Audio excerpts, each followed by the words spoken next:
오늘 내용에서 보면 유비는 제1차 황건의 난에 대소 30여 차례의 전투를 벌였다고 나간중이가 그럴듯하게 거짓말을 하죠. 계속 얘기 드리죠. 유비는 아니라고. 유비는 참여하지 않았다고. 이 2장부터 시작하는 오늘 그 내용들이 한나라의 실질적인 분열과 멸망에 이르는 사건들이 2장 3장에 걸쳐서 나와요. 오늘 얘기가 이 부분을 이해하고 가면 제가 왜 삼국지연이는 지배층이 피지배층인 백성을 상대로 한 교육 교재 같은 역할을 하는 소설이다라고 얘기를 하는지, 삼국지도 마찬가지예요 라고 얘기를 하는 건지 조금 이해를 하시기가 편하실 거예요. 제가 보는 삼국지연이는 저들 한족의 영웅 만들기 프로젝트라고 제가 거듭 얘기 드리고 있죠. 나간중은 저 황건의 난 마지막을 제1차 황건의 난을 진압한 영웅이었던 유비가 그 공을 인정받지 못한다라고 매듭을 지었어요. 그리고 이제 오늘 방송에 이제 도구, 우리가 이제 알고 있는, 아마 삼국지를 잘 모르는 사람도 장비가 도구라고 하는 걸 막 때렸다 이 얘기 나올 거예요. 그 부분에 대한 얘기를 오늘 이제 중점적으로 할 거고, 이제 영제 사망 후에 십상시들의 난이 이제 다다음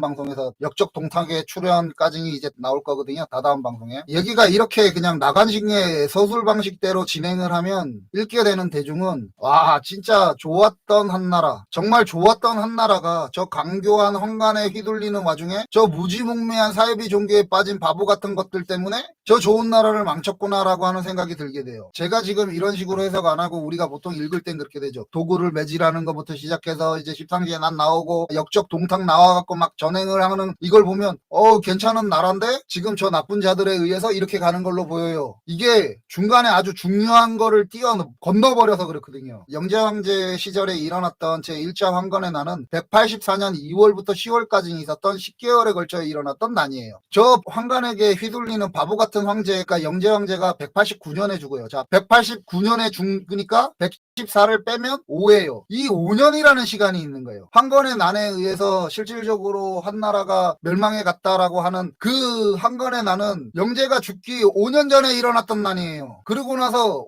영제가 죽고 나서 십상시의 난이라고 하는 게 생기고 그 다음에 동탁이 나오잖아요. 그 5년이에요. 그 5년. 이걸 건너뛰어버리니까 잃는 사람은 이렇게 되는 거지. 와, 이거 뭐야. 이렇게 좋았던 나라가 이렇게 망해가고 있네. 저것들 때문에 이렇게 구조가 되죠. 제가 지금부터 얘기 드리는 걸 들어보시면 저 백성이었던 황건의 난 따위가 5년 전에 일어났던 그 난이 정말 한나라의 분열에 정말 작은 계기조차 되지 못했구나 하는 제 생각을 아주 조금 이해하실 수 있어요. 저 후한이라는 나라는 저 황건의 난이 일어나기 이전에 154년에 수도 낙양이 여기에요. 낙양에 있는 여기가 사례교위부거든. 낙양을 둘러싸고 있는 거예요. 기주에서 뭐가 일어났죠? 황건의 난이 일어났어요. 낙양이 있는 이 주와 이 주에 멀리도 아니야. 이만큼 멀리 떨어져 있는데도 아니고 메인 낙양이 있는 그 사례교위부 있는 이 지역 사회주랑 기주랑 여기서 대흉이 들어서 백성이 백성을 잡아먹었다는 기록이 있어요. 154년에 사람이 사람 고기를 먹었다는 거예요. 정말 얼마나 먹을 게 없으면. 그게 기록된 게 154년이에요. 북쪽의 유목민들은 계속 중원으로 내려와서 크고 작은 전쟁이 상시적으로 발발하고 있었어요. 이런 때에 일어났던 게 앞서 제가 단고의 화 사건 얘기 드렸잖아요. 그 앞전에 있었던 외청 양기의 폭정이었어요. 그러니까 외청 양기가 자기 동생 일은 황태우가 되고 이는 지금 현재 황제의 와이프가 되는 그 집안에 그 20년 넘도록 엄청난 재산을 불리고 엄청난 권력을 행사했던 그 양기를 황제가 주변에 있는 사람들 찾아봤는데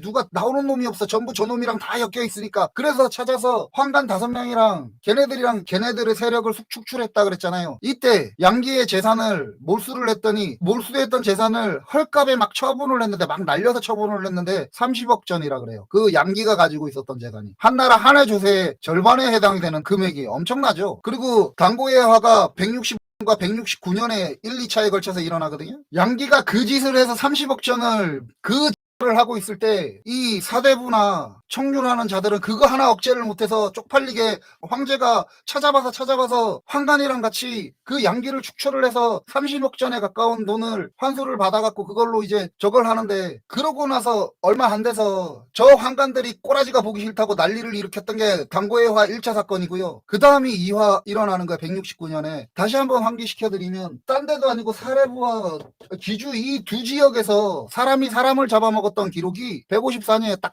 전 지들의 권력 싸움 할 때가 아니었다는 거지. 저 당시에 한나라가 이미. 근데 그 짓을 하고 있으면서도 쪽팔리게 그거를 역사의 기록자들이 지들 위주로 청류, 탕류 이래가면서 거기다 기록을 하는 거야. 이 유학자라는 작자들은. 황간이 백성의 등골을 빼먹은 기록이 있어요. 맞아요. 당장의 조조 앞에 편에 제가 조조 얘기할 때 조조의 아버지가 엄청난 부자였다고 했잖아요. 조조가 그 재력과 정치력을 다 받았다 그랬잖아요. 제조가 그렇게 특별하게 자기의 능력만 가지고 성공했던 사람이 아니라 그랬잖아요. 아버지의 재산이 그 엄청난 재산을 누가 만들었겠어? 결국은 할아버지였던 황간이었던 조등이 만들었겠죠. 그런 무리 중에 하나에 그 정도의 재산을 증식했으니까 백성들을 착취했던 거 맞죠? 근데 그 짓을 황간만 했냐고. 황제도 하고 황제 쥐가 매간매직했잖아. 그리고 외척들 아까 얘기했던 걔네들 그리고 걔네들한테 붙어먹었던 사대부들 여기에 청류 탕류가 어딨어? 지들 다 해먹었던 거잖아. 근데 그렇게 백성을 전체적으로 다 수탈했는데 그 당시에 지배 권력 자체가 다 수탈을 했는데 황간의 문제다라고 얘기를 하면 뭐가 되냐면요. 지배 권력층에서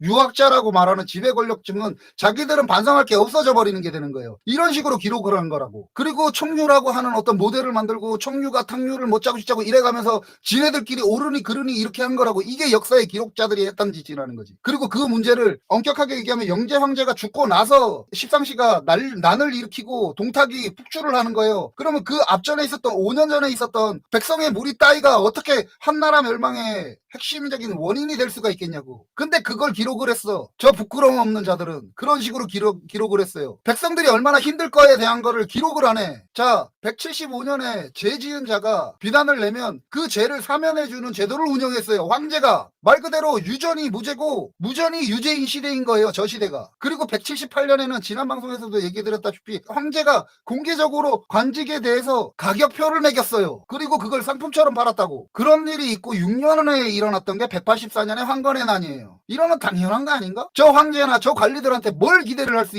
있겠냐고. 그러니 종교의 구원을 받으려고 한 거지. 근데 유학자들은 이런 식으로 기록을 했어요. 그리고 진짜 저 비열한 유학자들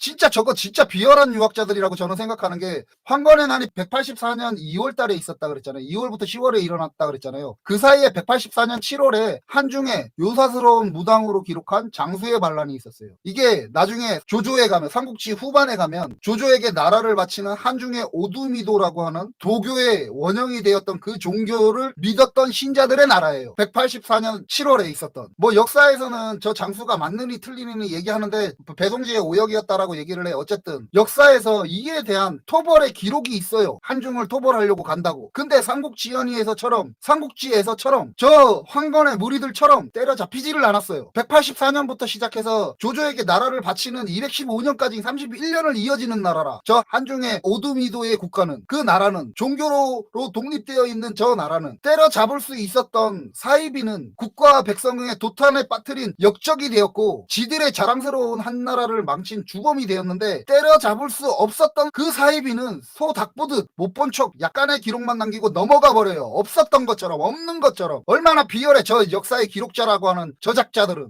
호안서 영재기에 보면 도교 계열의 신도들이 황건이 때려잡히던 해에 한중에서 난을 일으키는 거를 기록을 해요. 이게 다야 이게. 근데 황건은 때려잡혀서 소멸돼서 영웅이 등장하는 축포가 되었고 어느 사이비는 거기서 나라를 하고 있어도 모른 척하고 넘어가 버렸다는 거죠. 이게 역사를 기록했던 저 빌어먹을 유학자들이죠. 그리고 황건난이 있었던 184년 10월부터 이쪽에 있는 강족이 대규모의 난을 일으켜요. 이걸 시작으로 해서 양주, 병주, 유주에 이쪽에 있는 지네들이 얘기하는 오랑캐 한족의 귀한 이민족 한족 관리가 난을 일으켜요. 그게 지속적으로 발생해요.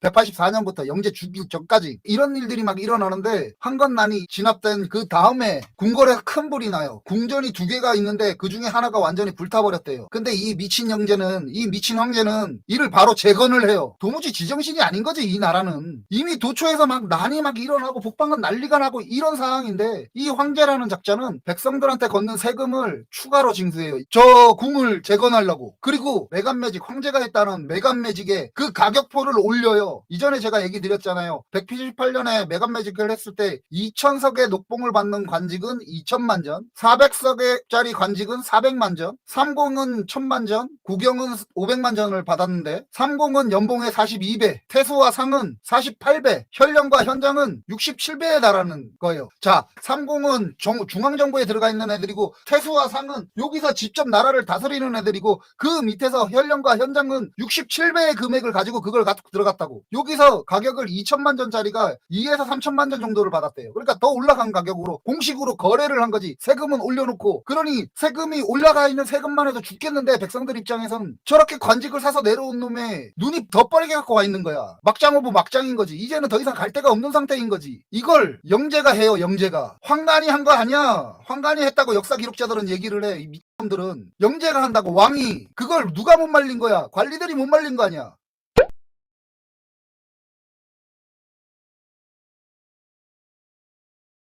저는 진짜 계속 얘기 드리지만 쟤네들은 부끄러움이 없어. 도무지 역사에서 보면 부끄러움이 없는 지식인들이야. 아주 중요한 건데 여기서 한 나라의 실질적인 멸망의 원인이에요. 분열의 원인이 되는 정책 변화가 생겨요. 한 나라의 실질적인 저 한건이나 황간 따위가 아니라 황제가 아니고 이거는 한 나라의 정책이 완전히 변화해서 그 기반을 만들어줘 버려요. 분열의 기반을. 그게 여기 보면 병주, 양주, 뭐 귀주, 연주, 예주, 형주 이렇게 있잖아요. 이 주의 주 자산은 그 주 자사라고 하는 게 주의 관리자라고 우리는 알고 있는데 주 자산은 실권이 없는 지방을 감찰하는 관직에 가까워요. 이 주 속에 보면 뭐 서하군 뭐 이렇게 상군 저번에 탁군 이런 식으로 군이나 국이 나오거든. 저번에 오국 뭐 있었잖아요. 그 성본이 오국 태생이니까 이런 각 주에 있는 태수들이 실질적으로 현대 우리가 생각하는 관리자 감독자 그러니까 도지사 뭐 이런 개념의 관리였던 거야. 주를 관찰하는 주 자산은 여기를 감독했던 사람들이고 저 태수들이나 이런 거를 관리 감독했던 자들이고 이 속에 있는 각 군을 실질적으로 태수가 운영을 했거든. 근데 이 태수가 군권이 없었어요. 군권이 그렇게 없었어. 어느 정도였냐면 남하국에서 도적이 일어났는데 7, 8년 태산군에서 도적이 일어나는데 진압에 10년에서 11년이 걸렸대. 그러니까 이런 도적이 일어나는 것조차도 이 정도의 기간으로 못 막을 정도만큼 힘이 없어요. 이게 후한을 열었던 광무제가 지방의 군권들이 강화가 되면 난들이 많이 생길 것 같으니까 그걸 경계해서 거기에 군을 배치를 안 했거든. 못 쓰게 했거든. 지난 방송에서 송견이 자신이 직접 방을 붙여서 청년을 모집하고 주와 군의 병사들과 함께 토벌했었다는 얘기가 이런 시대였기 때문에 가능한 거예요. 후한만에 이런 상태였기에 가능한 해프닝 같은 일이라는 거지. 그런데 이때 그 유언 얘기 드렸잖아요. 나간중이 저 익주에 들어갈 애를 유주로 데려와서 유비한테 유비를 인정시키는 황실 종친으로 만드는 그 유언이 유비가 황소님을 인정시켜주는 그 유언이 나간중이 그렇게 중요하게 생각했던 그 유언이 황제한테 간언해요. 뭐라고 하냐면 주 자사를 주에 있는 자사를 주목으로 하여서 실질적으로 군권과 운영을 같이 할 수 있게 해야 된다고. 주목으로 격상시키고 행정과 군사를 같이 할 수 있도록 해야 반란과 외척의 대응이 가능하다라고 건의를 올려요. 이거 상소를 올려요. 그러니까 각 주에 있었던 아까 얘기했잖아. 막 도적 하나가 출몰을 하는데 6, 7년이 걸려서 10년이 걸려서 그거 난을 진압을 했었던 그 나라의 군권을 강화하자는 얘기죠. 그러니까 유언이 제가 이 참 유언을 좋게 얘기할 수 없는 게 유언이 이 건의를 하고 지가 중앙에 남아서 보완하는 쪽으로 자꾸 만들었으면 진짜 좋게 볼 수도 있을 여지가 조금이라도 있겠는데 이 자는 그렇게 건의를 하고 황제가 이를 받아들이자마자 바로 익주로 날아가서 익주목이 돼요. 그러고 나서 여기서 지가 군벌이 돼버려요. 이제 후한은 광무제 이후에 지방에서 분권을 할 수 없는 형태의 중앙 집권을 하고 있었던 형태의 나라가 각 주별로 주목이 생기면서 그잖아. 군권이랑 행정권을 다 가지고 있는 주목이 돼버렸어. 그렇게 된 주목들이 원소고 유포고 도겸이고 조조고 이렇게 되는 거예요. 걔네들이 다 각 주의 군벌이 되는 거예요. 그리고 이 건의를 했던 유언이 군벌이 돼요. 그리고 이대 유장까지 해먹죠. 그리고 유비한테 뺏기죠. 이게 실질적인 한 나라의 분열의 원인이죠. 조그마한 몇 개의 군의 힘이 아니라 이만큼에 있는 땅덩어리가 다 지 소속의 행정권이고 군사력이고 다 마음대로 할 수 있는 나라가 돼버린 거야. 제가 한권편을 매듭 지으면서 그 얘기 드렸잖아요. 유학자, 지배자, 군벌의 욕심에 의한 분열을 왜 저 한강 황건과 황건에게만 드느냐고 목소리를 높였죠. 그죠? 그 기반이 유학자가 만든 거예요. 유학자 유언이, 황족인 유언이 각 주가 이제 독립적인 나라가 될 수 있는 형태를 만들어줘 버렸다고, 정책을. 그리고 지는 들어가서 ik주 목이 돼서 군벌이 돼버린다고. 영제는 흉년이 들어도, 백성이 백성을 잡아먹어도, 막 난이 일어나도 여자 끼고 띵까띵까 놀면서 뭐 다 했어 막 이래가면서 살 수 있는데, 중앙 집권이 되어 있던, 그죠? 힘이 중앙에 있었으니까 광무제가 그렇게 만들었다고, 나라를. 그리고 나서 지방에다가 군대를 하도 군력이 약하니까 도적 하나 때려잡는 것도 6, 7년이 걸리고 10년이 걸리는 판이 돼버린 나라가 됐다고. 이제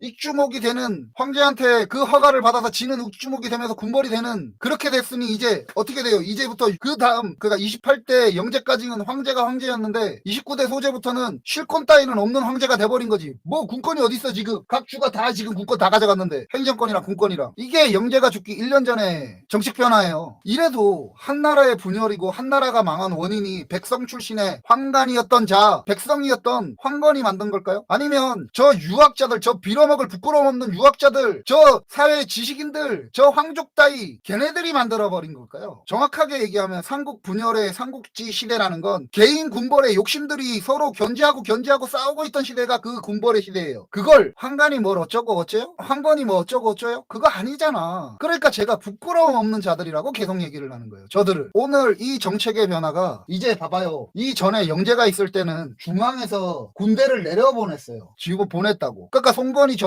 지난편에 그랬잖아. 오해 도적이 생겼는데 막지를 못하니까 지가 방을 붙여서 청년들을 모으고 군과 군에 있었던 그 군병들이랑 같이 해서 토벌을 했다고. 이랬던 시대가, 과 군에 힘이 없던 시대가 이제 주 자체가 이제 하나로 뚝 떨어져서 그 안에서 군대를 키우는 시대가 돼버린 거야. 이게 말이 안 되잖아요. 이게 말이 진짜 안 되잖아요. 이거를 건의했던 게 저 유학자라니까. 나간중이가 ik주에 있는 애를 유주까지 데려와서 유비를 황족이다라고 인정시켜주는 그 유언이가 한 건의였고, 그거 하고 나서 지는 들어가서 ik주목이 돼서 2대 유장까지 왕권을 이어줘 버렸다고. 이랬어요. 저는 이렇게 봅니다. 그리고 이 이야기를 알고 오늘의 이제 본 내용과 다음 방송에서 이제 실질적인 이제 한나라의 분열되는 사건들을 들으면, 저 나간중이라는 작자와 역사를 기록했던 저 부끄러움 없는 유학자들이 얼마나 심한 편견에 빠져서 왜곡을 일상적으로 벌이고 있는지 삼국지에 고스란히 나와요. 그래서 제가 이 얘기를 전반부에 계속, 제가 구독자가 없어도 계속 이 얘기를 깔고 갈 수밖에 없는 거예요.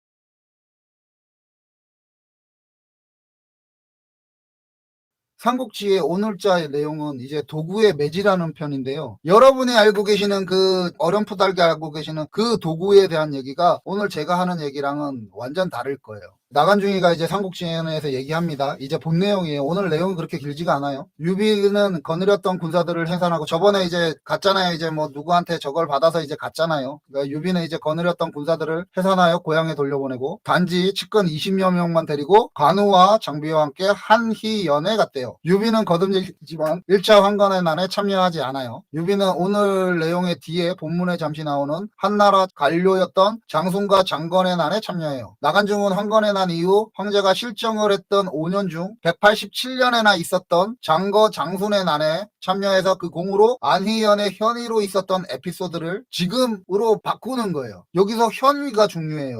유비가 받았던 직위가 현위거든. 요거 기억해 두세요. 어쨌든 지배의 역사를 기록하는 자들의 기교예요. 이건 우리의 실패는 몰라 뭐가 있었는지, 이건 이렇게 가면 되겠네 하고 그냥 섞어버려요. 그냥 이런 식으로, 지금 하는 식으로. 한희연은 기주의 중산군의 한 이쯤에 있었던 현이에요. 아무튼 187년에서 180년에 한나라의 이민족 받으라고 여기에다가 보냈던 장순과 장거가 있었는데, 얘가 오한의 지원을 받으면서 오히려 반란을 일으켜요. 요동 쪽에서. 이게 187년에 일어나서 188년에 맹익과 공손찬 등이 이걸 막거든요. 이쯤에서 아마 유비가 공손찬 쪽에 붙어서 이 공을 인정받아서 안희연의 현위가 되었을 것으로 생각을 해요. 여기서 현위를 잘 기억해 두세요. 유비가 현의 일을 처리하는 한 달 동안 백성에게 피해를 입히는 일이 없어서 백성들이 모두 감동했다. 했대요. 부임한 이후 유비는 관우 장비와 같이 같은 식탁에서 밥을 먹고 같은 침상에서 잠을 잤대요. 유비에게 일관적으로 보이는 행동 패턴이 몇 개가 있는데 가장 중요한 건 이거죠. 제가 계속 얘기 드리고 있는 일단 튀어 하는 거, 일단 도망가 이거, 그 다음에 한솥밥을 먹는 거하고 한 침낭을 이용하는 거예요. 그러니까 다른 건 몰라도 공동체는 기술되는 저 부분에서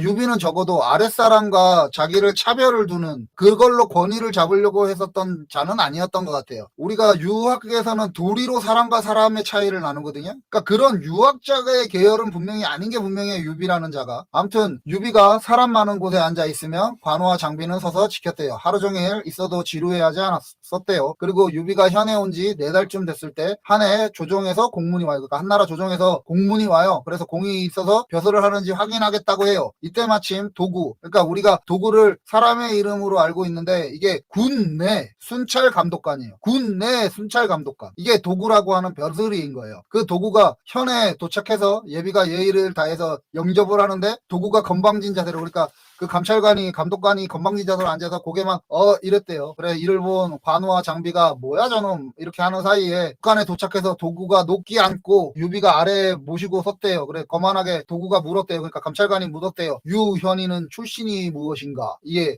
유비가 저 유비는 중상정왕의 후손으로 타권에서부터 한건적을 토벌하여 크고 작은 30여 차례의 공전투에서 잠옷 작은 공이 있다고 하여 지금 자기를 받았습니다 했대요. 이걸 듣고 도구가 큰 소리로 호통을 쳤대요. 너는 지금 황제의 친척을 사칭하고 공직을 허위로 보고 있다. 내가 온 이유가 너 같은 탕가놀이를 잡아다 끌어내는 거다 했대요. 가만 보면 저 감독관 말이 다 맞지 않나? 1차 황건의 난에 참여하지 않았던 자가 방송으로 보기도 애매하잖아. 우리 오래간만에 한번 해볼까요? 뭐 매 방송에 따마다 이거 하는 것 같은데. 자, 유비는 6대 황제의 9남의 자식의 9남이 본초도 아닌 서자 5남의 그 5남은 세금도 내지 않아서 평민이 됐던 자의 후손이에요. 그게 벌써 350년 전의 기록이라고. 제대로 된 상식을 가진 자라면 이걸 황가로 볼까요? 아니면 황가를 상칭했다고 볼까? 그렇게 보면 저 도구가 한 얘기가 정확한 말 아닌가? 그잖아요. 그리고 지금 이제 현이라는 걸 잘 들어보셔야 된다 그랬잖아. 현이는 우리가 딱 보면 무슨 인식하는 것처럼 무슨 사또 같은 버슬일 것 같잖아. 현위가. 근데 아니에요. 그러니까 사또 같은 역할을 하는 건 현령이고 현장이에요. 현이는 군사를 관리하는 군무관이에요. 호구수 1만호를 기준으로 그 이상이면 현령이 되는 거고 그 이하면 현장이 돼요. 그를 보좌하는 이방 같은 역할을 하는 경무 군무관에 가까운 역할이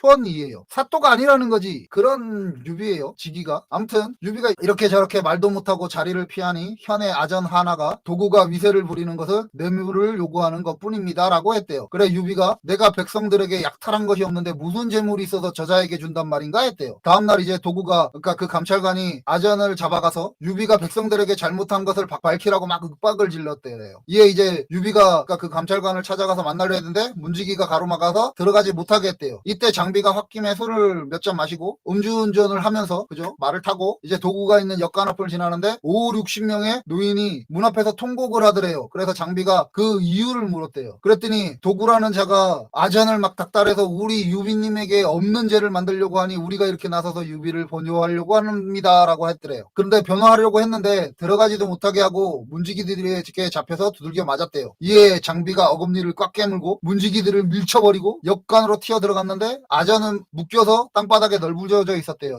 장비가 열뻗쳐갖고 백성을 해치는 도둑놈아 내가 나를 아느냐 했더니 도구가 뭔 말을 하기도 전에, 그러니까 감찰관이 뭔 말을 하기도 전에 장비가 머리채를 튀어줄고 역관 밖으로 끌어내서 현청 앞에 있는 말뚝에다가 묶어놓고는 버드나무 가지로 꺾고 와서 양쪽 넓적다리를 사정없이 채찍질했대요. 이렇게 부러진 버드나무 가지가 한 10여 개가 될 때 유비가 울적해서 바깥을 이렇게 거닐다가 현이 막 어두선하니까 그 얘기를 듣고 뭐냐 하니까 장비가 막 도구를 두들겨 패고 있더래요. 그래서 유비가 너 왜 그러냐 이러고 물었더니 장비가 이자같이 한 백성을 해치는 도적들을 때려 죽이지 않고서 우리가 뭘 하겠어요 이러면서 이때 그 도구가 유비씨 유비공 나 좀 내 목숨 좀 살려주세요 막 이렇게 했대요. 그랬더니 나간중은 여기서 유비가 되게 인자한 사람이라서 장비에게 멈추라고 말하니까 옆에서 이제 지나가던 우리 관우 운장 우리 관왕님께서 우리 조상님들이 절도 했다는 왕도 가서 황제도 가서 절을 했다는 그 관왕님께서 형님께서 공을 세워 현위가 되었는데 저 도구라는 놈이 형님을 모욕하고 있으니 우리 저놈 죽이고 여기 떠납시다 했대요. 그랬더니 인수, 그러니까 이제 관직을 찍는 그 인수와 도장과 끈을 갖고 와서 도구의 목에다 매달고 너 따위 백성을 해치는 놈은 때려 죽여야 마땅하겠지만 난 선량하고 전장하는 사람이니까 네 목숨은 살려주겠다. 그리고 나는 이 따위 인수 필요 없다. 나는 간다. 이러고 나갔대. 이렇게 살아난 도구는 이제 유비의 선의를 배신하고 태수에게 돌아가서 쟤들은 저랬는데요 라고 막 일러 바쳤대요. 그랬더니 태수가 이 일을 삼국관청에 보고를 하니 삼국관청에서 그 유관장을 체포하라고 막 그랬대요. 그래서 유비가 이제 여기에서는 이 삼국지연의에서는 지금 유비가 여기서 관리가 돼서 태원군 여기까지 도망가는 거예요. 여기까지 도망가서 그 유해라고 하는 사람한테 의탁했대요. 유해는 이제 현덕을 만나보고 뭐 진짜 그 어느 나라 족보를 갖고 자꾸 얘기하는지 모르겠지만 아무튼 항실의 존칭임을 알고는 집에 숨겨놓고 말하지를 않았대요. 오늘 원래 내용은 여기까지 하려고 그랬는데 오늘 이 뒤에 부분이 여기서 끊어버리면 다음에 또 다시 설명해야 되는 게 너무 많아져서 오늘 이 다음까지만 할 거예요. 아무튼 일단 얘기 드리지만 지금 유비는 현령이나 현장 같은 대우를 막 하고 있잖아. 지금 사람들도 그렇고 지금 이 스토리 자체도 그러니까 무슨 사또 같은 역할을 지금 하고 있잖아. 유비한테. 아니라고. 유비는 현위였어요. 저 부끄러움 없는 나반중의 뻥이지. 현위였다고. 그러니까 그 현령이나 현장을 보좌하는 역할을 하는 군 담당 군무관 같은 역할을 했던 자가 유비였다고. 저 당시에 도구가 감찰을 나왔는데 안희연이 지금 여기쯤 되는 데라 그랬잖아요. 여기쯤 되는데 귀주의 요 끝에예요. 그리고 유비 태생이 어디냐면 유주의 탁군이에요. 그러니까 여기에 있는 감찰관이 아무래도 유비를 알았던 사람이었던 것 같아요. 그러니까 이전에 있었던 유비의 행적을 알았을 확률이 굉장히 높아요. 그 실질적으로 역사에서도 그렇게 그 나오는 부분들이 있거든. 유비가 이때 안면이 있는 자라고 생각을 해서 도구를 면담하려 하였지만 도구가 만답을 받아두지 않아서 그러니까 유비가 저 도구가 나를 면직시키려는 거는 아닐까 싶어서 태수의 명령을 빙자하여 도구를 잡아다 유비 본인이 직접 매질을 한 후에 도망을 쳤다는 기록이 있어요. 그리고 지금 나오는 그 유해라는 자, 숨겨줬다는 유비를 숨겨줬다는 자인 유해라는 자 역시 가공의 인물이에요. 원래 없는, 역사에는 없는 인물이에요. 그러니까 현장이나 현장이 아닌 유비에게 다른 명령권자가 있는 상태에서 저 얘기는 해석에 따라서 완전 다른 얘기가 될 수 있어요. 지금 나간중이가 했던 저런 게 아니라 가령 감찰관이었던 도구라고 하는 게 감찰관 같은 역할을 한다 그랬잖아. 그 도구가 유비의 이미 이전 행적을 알고 있어요. 그래서 이를 현령이나 현장에게 보고하기 전에 유비가 도구를 먼저 만나려고 하면서 단판을 지으려고 했을 수도 있다는 거지. 근데 만나주지 않았대요. 역사는 만나주지 않았다고 기록을 하니까. 그래서 이거 진짜 좋됐다 싶어서 에라이 하고 유비가 명령권자가 없는 상태에서 저 얘기를 하면 나간중에 저 뻥이 일견 이유가 있을 수 있겠지만 뭐 그래도 한 10% 미만의 이유이겠지만 어쨌든 현위라고 하는 명령을 받아야 되는 군무관 같은 역할을 하고 있던 유비였다면 지금 제가 이거 해석하는 쪽이 더 더 합리적이지 않아요? 이미 유비의 이전 행적을 알고 있었던 자다. 그래서 유비를 현령이나 현장한테 보고할 수 있는 사람이다. 그러니 유비가 이거 이러다가는 영 안 되겠는데 싶어서 에라이 하고 매질하고 난 하고 도망간다. 이게 오히려 더 맞지 않나? 현위라고 하는 그 직책에서 보면. 근데 나간중은 저렇게 뻥을 쳤죠. 그러니까 우리가 알고 있는 도구의 내용도 다른 내용이라는 거죠. 완전히 다른 내용이 될 수 있다는 거죠. 근데 어쨌든 나간중은 삼국지연의에서 이 일화를 얘기를 하면서 성격이 사나웠던 유비를 사나운 것은 장비한테 맡겨버리고 정의로운 자로 만든 거죠. 유비 자체를. 이게 나간중의 기교인 거지. 그리고 지금 나간중이가 또 말도 안 되는 황족을 인정해주는 저 유해라는 자를 넣었던 이유가 이 가공의 인물이거든요. 이 인물을 넣었던 이유는 이 뒤에 이어지는 내용을 보면 알 수 있어요.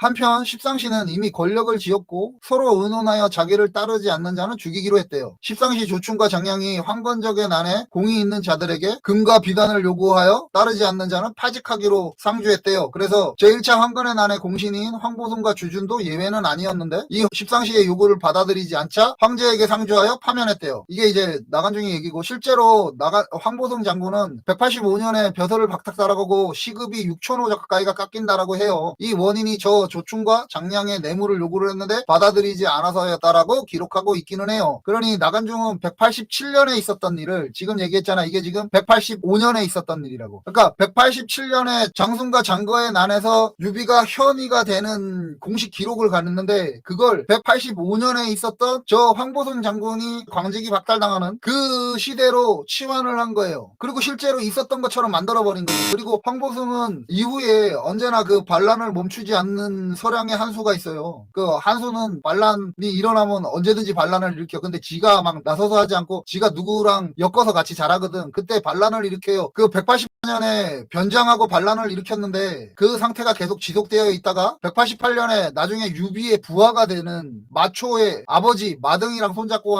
한수가 저기서 반란을 또 일으키거든. 거기에 이제 동탁이랑 같이 진압하는 진압 장군이 되면서 복귀를 해요. 그리고 이거를 기반으로 해서 이 이후에 동탁의 폭주가 이어져요. 아무튼 그런 일들이 있었어요. 황제는 황간 조충 등을 거기 장군에 봉했고, 그리고 황간 장량 등 13사람은 모두 여류에 봉하였다. 이로 인해 조정의 권위는 무너져 내리고 백성이 원망했대요. 이에 장사에서는 도적 구성의 난이 일어나고 오한을 막으라고 보낸 장거 장손의 반란을 일으켜서 장거는 천자, 장손은 대장군이라고 칭했다. 표문이 눈송이처럼 위급함을 알렸지만 식상시 모두 감추고 황제가 얘기하지 않았대요. 지금 이 얘기가 유주에서 오한족의 지원을 받으면서 반란을 일으키고 지가 황제라고 하거든, 장거가. 그러니까 이때 이거를 아까 얘기 드렸던 공손찬이랑 그 누구 또 같이 막는다 그랬잖아요. 그때 아마 유비가 그때 들어가서 첫 공으로 저 현이의 역할을 간 거라고 보여요. 그걸 이걸로 바꾼 거죠. 그러니까 187년에 있었던 일을 185년에 있었던 일인 것처럼 나간중이가 시점을 조작했었던 이유는 제가 앞서서 얘기 드렸던 대로 도구를 직접 그 감찰관을 직접 때리고 안희연에서 유비가 저거 주고 도망가 버리거든요. 유비가 여기서 튀었다가 단양에서 다시 모병을 해서 적을 무찌른 공이 이때 아마 제2차 황건의 난이었을 것 같아요.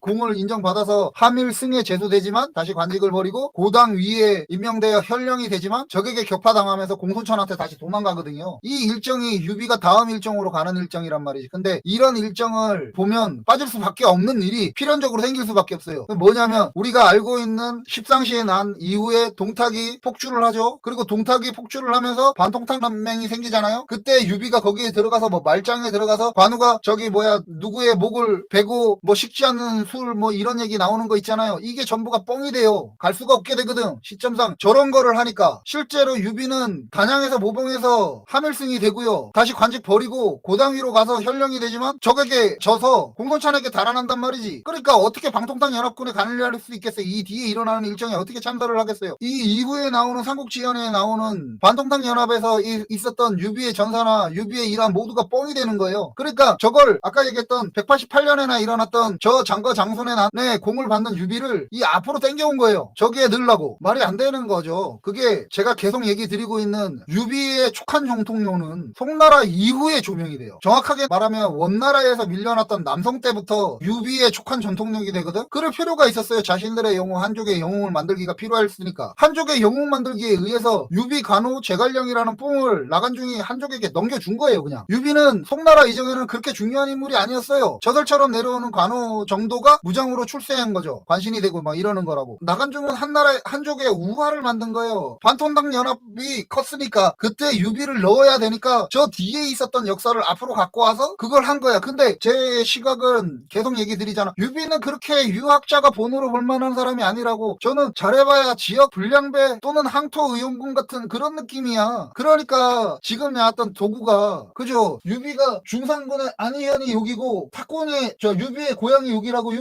근처에 있으니까 유비가 만나려고 그랬는데 뭔가 만나야 되는데 현이가 현장처럼 되어 있잖아. 현영처럼 되어 있잖아. 이게 사또가 아니라고. 유비가 관리가 아니라고요. 유비가 직접 역할을 하는 게 아니라 누군가에게 명령을 받는 위치였다고. 현이라고 하는 게 군무관. 근데 그 유비가 감찰관을 때렸어. 그럼 그만한 사유가 있었겠죠. 그건 결국은 나간중이 얘기했던 저딴식이 아니라는 거지. 저거는 그냥 사또가 얘기했던 거고 나간중의 삼국지연에 나왔던 건 사또의 역할을 할 수 있는지 않은 현이한테 그 역할을 사또의 역할을 부여해 놓은 거야. 그냥 백성들의 신망이 무슨 신망, 그 군무원이 그 정도의 신망을 가질 수 있나? 아니잖아요. 근데 그런 거를 부여해가면서 꼭 사또인 것처럼 내가 이 현의 책임가인 것처럼 만들어놨지만 걔는 그 현의 책임자한테 있는 군무관 정도의 역할을 하고 있었던 그 직책이었다는 거지. 이게 우화라는 거죠. 유비에 관련되는 모든 것들은 어떤 기획되어 있는 서사를 만들어 가는 거예요. 이 다음에 있는 자 그러면 필연적으로 유비는 아까 얘기했잖아. 이러고 나서 저 88년에 끝난 저 때 그 공으로 현위가 되었던데 그 현위가 되면서 있었던 이 관리를 때리고 튀어서 또 저기 가서 또 어디서 모병하고 또 어디서 또 벼슬을 제수받고 또 튀어서 또 어디서 제수받고 또 져서 공손천한테 흘러 들어가는데 어떻게 반통당 연합군에 가입을 하겠어 시기상으로. 그러니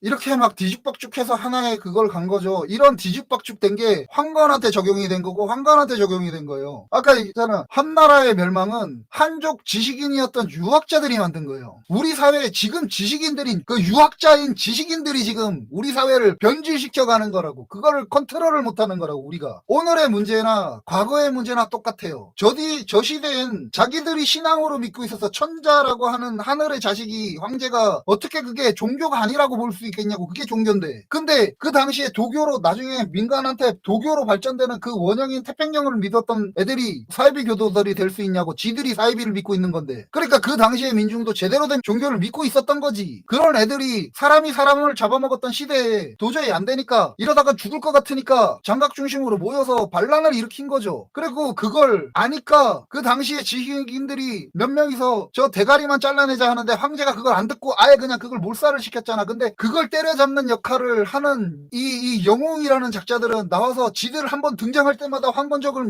몇십 명씩 몇백 명씩 죽이면서 등장을 한단 말이지. 이러고 족보를 터뜨려 버린단 말이지. 한나라가 왜 멸망의 길을 가겠어요. 딱 봐도 그렇잖아. 유언이 한족이고 한가의 핏줄인 그 유언이가 각 주 자사에 불과했던, 감찰력에 불과했던 그 주 자사들의 이런 국군이 이렇게 많은 나라들 안에 있는 이 큰 땅덩어리를 그냥 걔한테 주고 공권과 행정권을 주는 역할을 하고 지는 들어가서 군벌이 돼버렸으니까, 그러니까 나라가 이미 분열하게 만드는 거고, 그때 제일 먼저 튀어나왔던 게 동탁인 거죠. 군벌로서. 그리고 그걸 견제하는 시대가 각 주목이 되는 자들이 전부 군벌이 되면서 지들끼리 싸운 역사라고. 이 이후에 그게 어떻게 민중의 역할이 될 수 있냐고. 그 원인을 만든 게 저 영웅이라는 작자들의 역할인 거지. 그렇지 않아요? 오늘은 삼국지로 분열되는 그 역사를 만들었던 정책이 나왔어요. 한나라의 정책. 이제 이 다음에 십상시의 난이 나오고, 이 다음에 폭주하는 동탈 군벌이 나와요. 이 무게와 저 10개월 일어났던 한건의 무게가 어떻게 같은 무게가 돼요? 그리고 지네들이 때려잡을 수 있었던 한건은 도적이 되고 사이비가 되고 역사에서 욕을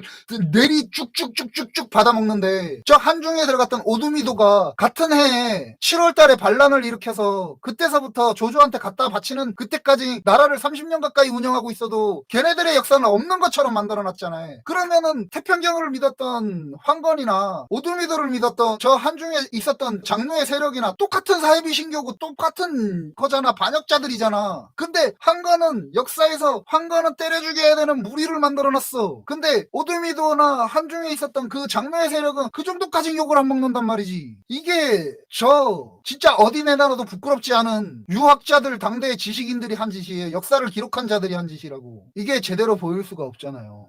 혈압이 좀 높아졌습니다. 오늘 방송은 여기까지예요.